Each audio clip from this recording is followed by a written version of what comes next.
rocking the campus in New Rochelle. All right, guys, welcome back to the Three-Man Weave. Right now we got Jiggity back. Rob, how you doing, Rob? I'm fine. How you guys doing? Not bad, not bad. Doing All good. right. Getting ready for life. Got a lot of things coming up, me and Sean. Yeah, man. A lot of moves. All right, so coming back at it. Before you left, we had Jossie come in and he was talking about. He mentioned how his favorite team to from the trade deadline was the Heat, and then we had Sean talk about his favorite team was OKC for the trade deadlines and who everybody picked up. But there was a little thing that was coming up about what I thought was interesting that I picked up was I asked the question. If the playoff standings were as is, what do you think would happen? So one of the things I was mentioning is that for the West, we have Golden State versus OKC because Jossie mentioned that Golden State would be pretty timid to play against Golden State. So I would just like to say for the point guard matchup between Stephen Curry and Russell Westbrook, for the 1 and 8 seed right now, if the player picture was to stay as it is right now, who do you think will win? That's a series that might go 7 games easy because the moves that OKC made, they put them in contention to actually do work. Because the biggest problem with OKC in recent years was their bench was okay since James Harden left. Now their bench is on that elite level with DJ Augustine. They got shooters in Singler and Novak. They got Steven Adams coming off the bench to rebound, block shots, and score. They got and getting what's his name? Who's the center now? Cantor. They got Enes Kanter starting at the center now. They have a legitimate post threat that can actually do work down low. So OKC's moves actually make them a contender to actually take down the Warriors in these playoffs. Okay. Sean, what do you think? Well, in terms of that matchup, we looking at those 2 point guards. Yeah. I mean, Steph Curry can boogie on just anybody. You know what I mean? Yeah, definitely. Definitely. He is just elite, and when you see him out there, he looks like he's having the most fun on the court. You know what I mean? Yeah, he has a swagger. Yeah, he has that swagger to go with everything he does. But Russell Westbrook, that man is an ultimate assassin. The ultimate assassin. He hates every point guard. You see it in his play. He hates every point guard. Only person I know he hates is Patrick Beverly. That's all I know. And I love when they play against each other. I love when, I just love it. I love the feud in it. I know that he got hurt from him. Yeah. But off of a kind of like very not basketball play. Yeah. But I just know that's Patrick Beverly, if anybody. So that would be one thing that I would like to see for like the playoff. If it was the Heat, if it was OKC versus Houston, that would be the only thing. Even though I know Houston would lose, I would just like to see that feud with them too. But continue on about OKC and stuff. Like Westbrook takes it to another level when he's playing top tier point guards. He likes the competition. Mm-hmm. He likes to go at these other point guards and cook them. That's basically it. He's likes to cook some Curry, huh? Curry's gonna cook him back. It's gonna be a very good matchup, actually. But only if this is just a hypothetical. Yeah, I really would. That would be something though. I would be great to see a little take it back to the Rising Stars challenge. Who is it? You had Brandon Knight and Kyrie go 1-on-1 for a couple of plays. Then a couple of possessions. The following year, I think it was Tim Hardaway and Deion Waiters did the same thing. Oh yeah. Imagine you see a little something like that with Curry and Westbrook in a playoff series. Yeah, that'd be amazing. That'd be a show, and it would be the thing. The thing about it is that would be only the first round. Yeah, that'd be only the first round. And then you think about how beat they might be, and even if Golden State was to even go past the OKC in some type of way, they wouldn't be able to handle whoever they play next because they don't have like big men that are actually, getting involved in like the circulation of the the roster and just they don't stay healthy, and that's always the big thing about them. But if they get past the first, I see them going to the conference finals. I would see them, especially if they get stuff together, and plus with the trades, especially with the trades, especially with DJ Augustin coming back as a point guard position. I think that they have a really big chance. Keep in mind though, they would be on the road and at the top of every single series if they were to stay in eighth. True. Yeah, but between Ibaka and Enes Kanter, I don't think Golden State has anyone that could guard them. Probably what's his name? Green.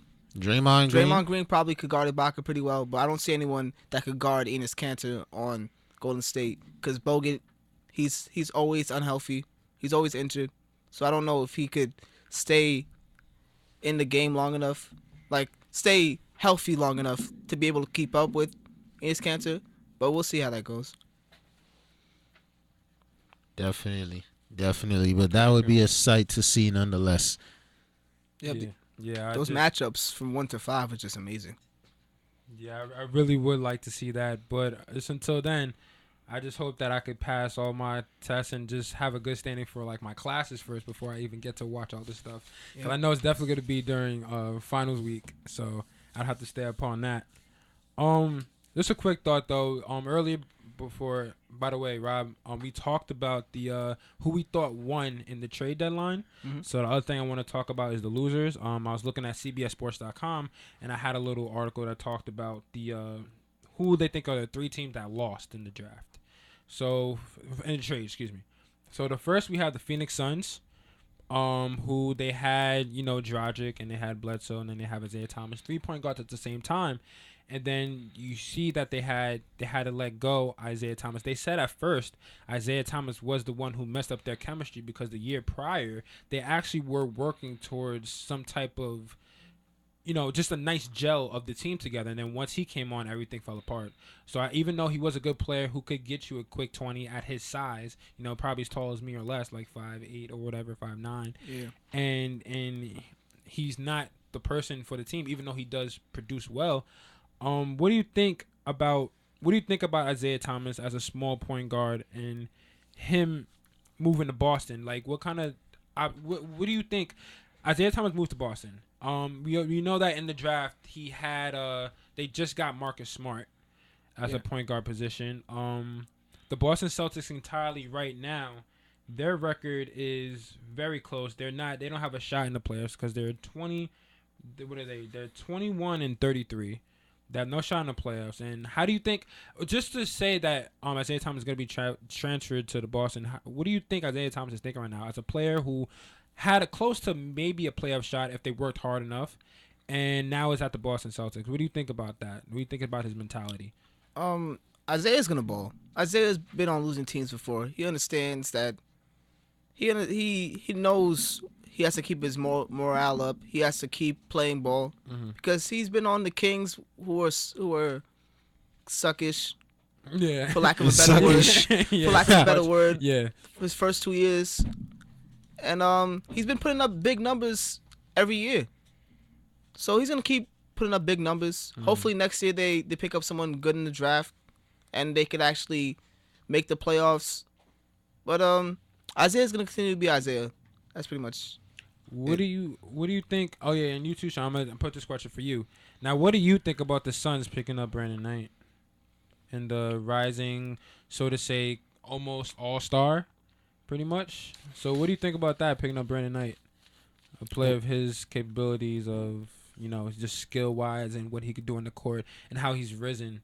For me, I usually thought that Brandon Knight, I never thought of him as an all-star mentality because I always thought about the times he got dunked on and things like that, especially from DeAndre Jordan. And I'm just thinking that, no, he can't be. But, he just emerged this year, just another player that just came out the woodworks with it. Do you think that the Suns are very pleased and might keep Brandon Knight? Do you think that's a good look for them, getting rid of Isaiah Thomas and shipping him somewhere else? Well, I mean, the guy had a borderline all-star season, in my opinion, an all-star season, a snubbed all-star season, and I feel like he was, despite the many Shaq in a fool moments that he's associated with, he definitely is a player that any ball club should, seek to attain, and I feel like he could definitely complement the Suns. However, I'm not sure how he'll mesh with Bledsoe because Bledsoe is a ball dominant type of guy. Down the stretch may take some ill-advised shots. Trying to basically take the team home to the promised land sometimes. Without thinking rationally, in my opinion. And Brandon Knight can be prone to make mistakes as good as he is. I feel like the two may not gel together. You know what I mean? They're both ball dominant players at that.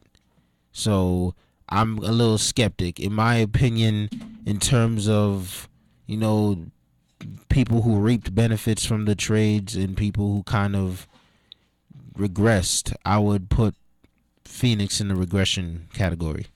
Okay.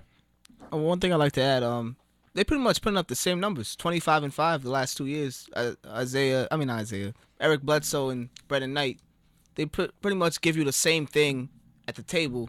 Like they bring you the same thing. So I don't think that trade for him was the best trade for Phoenix because you got two players that give you the same thing. You need variety in your team. Right. Attack offenses in 2-3 different ways, and you just got this basically the same like slasher that could shoot. Like I mean. Yeah, I understand what you're saying. Another thing the Suns did, they traded away Plumlee. They lost Plumlee. They lost a key big man who could rebound, block shots. You could throw him in the alley every now and again. So, in that way, they also regressed. I wonder if these teams are really thinking. I wonder if these teams are thinking about the future, kind of thinking about how they'll be in the long run. Because, with this whole trade, everybody wants instant. And I don't know if this is one of the teams, since they're calling them the losers, CBS Sports is calling them the losers, I wonder if they're actually thinking on a long-term scale, just like the Kings would be, or especially the 76ers. They just picked up JaVale McGee. I would just like to say, I'd just like to cap off or something. Another team that they said were the losers on CBS Sports is the Brooklyn Nets. So, coming from New York and, just had the All-Star team over here and things like that. I just want to mention a thing that they put up on the website. They said the Nets' goal was to lower their league-high payroll of about $91 million, but they were unable to move any of their max contract players. Joe Johnson's getting paid $23.1 million, Deron Williams $19.7 million, and Brook Lopez at $15.7 million. For me, I'm just think that the Brooklyn Nets are not going to be something for a while because when I first saw all three of them come together, I just heard about a max contract. I'm thinking about, okay, it seems like a good position. You have three people in a different spot, three people in different positions on the court. They do different roles, so not one person does the same thing. However, having so many 3 max contracts, it makes it difficult for you to get the players that you really need and for people that actually emerge from the Nets to really progress. So, for example, think of Reggie Jackson, how Oklahoma City Thunder is already a great team. And then when you think about a person who's emerging, you think of Reggie Jackson, even came from the D-League, he's expecting more. So if you can't provide that much money, then you can't excel with your team. It's always a big thing. You think about, I remember Luol Deng, because that's my team, the Bulls. You think of Luol Deng, he wanted actually more money, but he wasn't able to. They tried to work things out. I would expect Jimmy Butler also to look for some more money because there was a lot of things going about with that. Reading about some different articles on the news. And I think that the Brooklyn, I just think for New York in general, just talking about, just seeing this about Brooklyn, how they're one of the people that actually lost. And if they also lost, a leader in Kevin Garnett, him going back to his first team that he had for about 12 seasons, going to the Minnesota Timberwolves. And that's good for that team, especially because now they have a veteran presence. They have a bunch of young cats. You had the 2 rookies in there, doing all-star stuff and things like that and really enjoying themselves. And now you could have Kevin Garnett, who can now give a good veteran presence. But at the same time, with him leaving, even though he didn't give off a lot of effort, because apparently for Kevin Durant, this year was his career low with 20.3 minutes per game and averaged 6.8 points. I think that the Brooklyn Nets did actually lose, and I think the city of New York just lost because of the Melo injury and with just Kevin Garnett leaving, and just seeing that Brooklyn might not even have a lot of money to allocate towards players. I would just like to say for just in general, like for New York, and how long do you think New York, just any team at least for basketball, the Knicks or the Nets, how many years do you think it will take for us to get back into basketball mode and get into a playoff mode? Like, how many years do you think? I know next year, I'm not even looking for next year for anything New York, period, especially with Melo getting, hurt right now.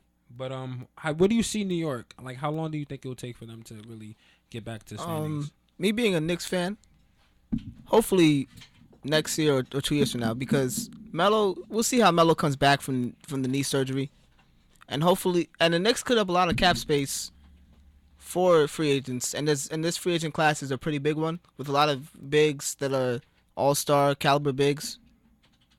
So hopefully the Knicks could pick up one of these all-star caliber bigs, maybe swing over a point guard in a trade, maybe get a nice wing defender. We'll see how Phil Jackson does his magic. Yeah. Let's see how the draft works out. Yeah. They got 4 picks in this draft, so maybe they can pick up someone nice in the draft. Maybe a second round sleeper. We don't know how the draft's gonna turn out. So maybe 1 year, maybe 2 years. It could be up to 5, maybe more. Ooh. But hopefully 1 to 2 years.